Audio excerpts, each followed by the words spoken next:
The High Kings exploded onto the folk scene back in 2008, and since then they have quickly achieved platinum status in Ireland.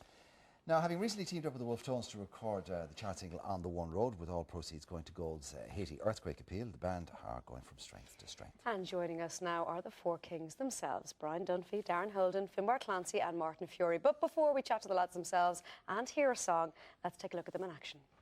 We're on the one road, sharing the one road. We're on the road to God knows where. We're on the one road, and maybe the wrong road, but we're together now, who cares? Northmen, Southmen, comrades all, Dublin, Belfast, Cork and Donegal. We're on the one road, swinging along, singing a soldier's song. We were just talking about the Tones. Had you ever seen them live in their pomp? When I was a very young man, a long time ago, they won't thank me for this, they did, Oliver Barry ran a series of gigs in Páirc Uí Chaoimh called Siamsa Coishlí. Now, we're talking about a folk band, and we're talking about a crowd of 25 to 30,000. Now, rock bands would be hard put to put them in the palm of their hand and do it. They killed, they crushed the audience. It was extraordinary. I've never seen anything like it. The power of those guys. Like, 47 years they're on the go now. I mean, it's just, and they look great, and they're playing as good as they've ever done. And still as enthusiastic as they've always been. I know, well. they're nice guys, aren't they? I mean, they really are. Absolutely. Lovely guys. But you just actually gave us a blast in the break there, just for a sound check, and I went, God, that gave me a great lift. Just the energy that came out from it. I know you're saying rock bands, you know, would struggle to keep that going, but there is the same kind of massive energy that comes out with traditional Irish music. You do get that. Yeah, it's great. I mean, even with Martin, with the bouzouki there, you just one chord of it, it just kind of lights you up. That's all it takes. Even though it's early in the morning, you know, happy days, yeah. When this whole thing was put together, I suppose on paper it looked like a dream team, but you can never tell about these things. No. But like, it took off like a rocket from the start. It did, and the funny thing is that we all have very different voices, but somehow it works. I was going to ask you, how do you break down the harmonies in that? Who takes what? We just, we kind of work it out. We all sing the different parts, but we see who's most comfortable with each line. And it's a natural sort of evolvement, really. Whatever song we take, we just kind of go away and come back, and, you know, we just seem to know which one suits each person, really. And it's just a really, as I said, a natural thing. So do you ever suffer artistic differences? Are there ever Very rarely. Oh, no. very rarely, actually. I mean, you know, Says the biggest one in the band. Yeah. No, we are. I just agree with me. I nip in the bud straight I think away. we've grown musically over the last couple of years, especially on this brand new album. We really worked hard at this, and we really had more of an input on this record than the last one, and it really is our baby this time around, I think. So do you think you're now you've come together completely as a group, you've meshed? Yeah, I think so. This time it's completely different. It really is. I mean, we started working the album back in start of July, and it took us a good 2 months, 2.5 months to get it exactly the way we wanted, to hear it ourselves. How do you reinvent the wheel, but stay true to the tradition? Right. I think you have to satisfy your own kind of like what you need out of it, you know.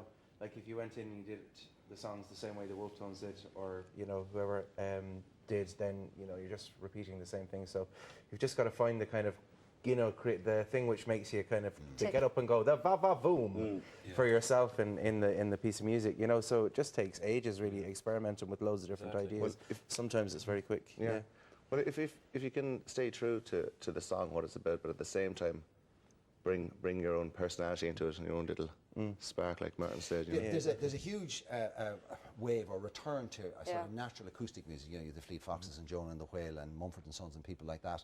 And that's not a huge step left or right for guys like you. Are you kind of intrigued by the prospect of maybe going down that route? Or is it that you're so embedded in the tradition that really you're never going to get away from it? It's definitely a possibility, and this time around we've also got Universal on our team as well, so, you know, that's going to open an awful lot of doors and bring new possibilities to us. I mean, if we had the opportunity of, say, going to the UK and even maybe doing a single with Mumford and Sons or somebody like that, we'd love that, you know, and we'd hope they would feel the same way about it. I mean, with the High Kings, there's so many different diverse musical backgrounds with us that we're really... I think we could take on any genre of music, but realistically... Gospel, you could do blues, you could do everything. We really I'd love could. to hear you do gospel, actually. That'd be interesting. Yeah, that'd be interesting. So do we. The crack in the studio, even rehearsals for the last few weeks. I mean, we were picking out Beatles songs. We're doing Journey songs, you know, and just kind of folkify is what we, you know, that's our new word. Yeah, try to folkify it. Do you do any a cappella stuff on stage? You do. Yeah, we do, of course. What's the kind of the sort of the new one is Red as the Rose. All right. And lovely 4-part harmony for that. Yeah, the old triangle we do, old and triangle we know, Go maybe. Lassie Go is nearly a cappella now, but it's Yeah, not. it's a cappella It's at just this stage, an yeah. acoustic guitar. I now. believe you had to go at the Green Fields. Yeah, I've been singing that. I didn't know how I'd feel now doing that when I went into the studio, and I felt great afterwards. Like I thought, I didn't know if I'd feel like, you know, that tall. But I didn't. I kind of felt really good, and singing Did it you live ring your was really dad nice. beforehand and say, listen, come here, I'm going to have a go at this? I told him afterwards. And guys, you Set have that come company. together. You've done a collaboration now on a native Haiti. Tell us about that. Yeah, it was great to get involved with that. I mean, of course, the devastation out there is just unbelievable, as everybody knows. And to go and record with the Wolf Tones was just brilliant fun. I mean, when we heard we were like, oh, this is going to be class, you know? Yeah. And to sing one of their best songs. But, you know, it's for a great cause, you know. So and did you kind of go in with the "we're not worthy" or We you had know? to, yeah. well, it was, yeah. I I mean, I mean, guess We're a very little respectful. We bit, gave as yeah. much room as we possibly could. Yeah. I mean, we've grown up with all of their music, of course, Yeah. you know, and like all our dads have been singing for donkey's years. But, you know, we went into the thing. I just want to say, if please still kind of download the song, you can get it from iTunes anywhere, because all that money is going to Haiti. I So know, please do. with these days, Haiti is nearly over now, but of course those people are going to be, it'll be 10 Oh, years, they'll it'll need be a course. decade On the before they rest, get yeah. to Finbar, I want to talk to you because this year we lost Liam. That's right. And I mean, he got a great run for his money, in fairness, and what a life, that we should all have a life as full as that. But I buy all the music magazines, you know, the so-called hip and cool ones, you know, the sort of the Qs and the Mojos and all the rest of it. It was extraordinary, the amount of coverage. It certainly that was. and it kind of put it into perspective for me, his place in, I won't say rock and roll, but in contemporary music. It certainly did.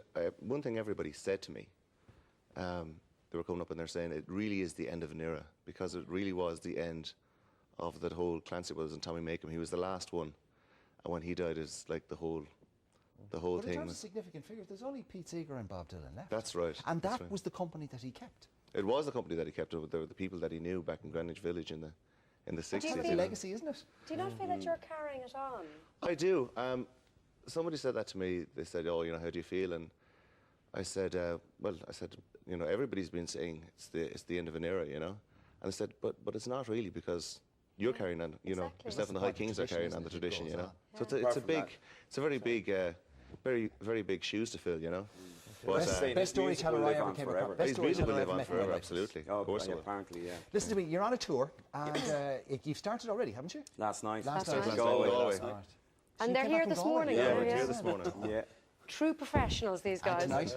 tonight? No, tonight we're actually we're really starting the tour next week in Tullamore, March 3rd, Tullamore. and then it's literally 25 dates in about 4 weeks. So Busy yeah, you boys. can get all the info from Chock-a-block. On the Vikings. website. Yeah. Yeah. Right, Vikings.com. okay, well, we'll post it up on our website as well, and we'll put dates over there. So, listen, give us a blast of something. What Please is it? do. Cool. Step it out, Mary. Okay, Step It Out Mary, we're coming in about halfway through the song. By Sean McCarthy. Can I just say a quick hello? Can I just say a quick hello to my wife? She's in the ASU in the Mater Hospital, and they're all watching. So I just wanted to say hello. Quick hello to Anne and Graham. Emer, and yeah. Step it out, Anne. They'd kill me if I didn't do it. Step it out, Mary, my fine daughter. Step it out, Mary, if you can. Step it out, Mary, my fine daughter. Show your legs to the countryman. Step it out, Mary, my fine daughter. Step it out, Mary, if you can. Step it out, Mary, my fine daughter. Show your legs to the countryman. I don't want your gold and silver. I don't want your house and land. I'm in love with a soldier. I have promised him my hand. But the father spoke up sharply. You will do as I command. You'll get married on a Sunday and you'll wear that wedding band. So step it out, Mary, my fine daughter. Step it out, Mary, if you can. Step it out, Mary, my fine daughter. Show your legs to the countryman. Step it out, Mary, my fine daughter. Step it out, Mary, if you can. Step it out, Mary, my fine daughter. Show your legs. In the village of Kilgory, there's a deep stream flowing by, and on her wedding day at midnight, she drowns with a soldier boy. In the cottage there is music, you can hear her father say, oh, step it out, Mary, my fine daughter, someday is your wedding day. Sunday.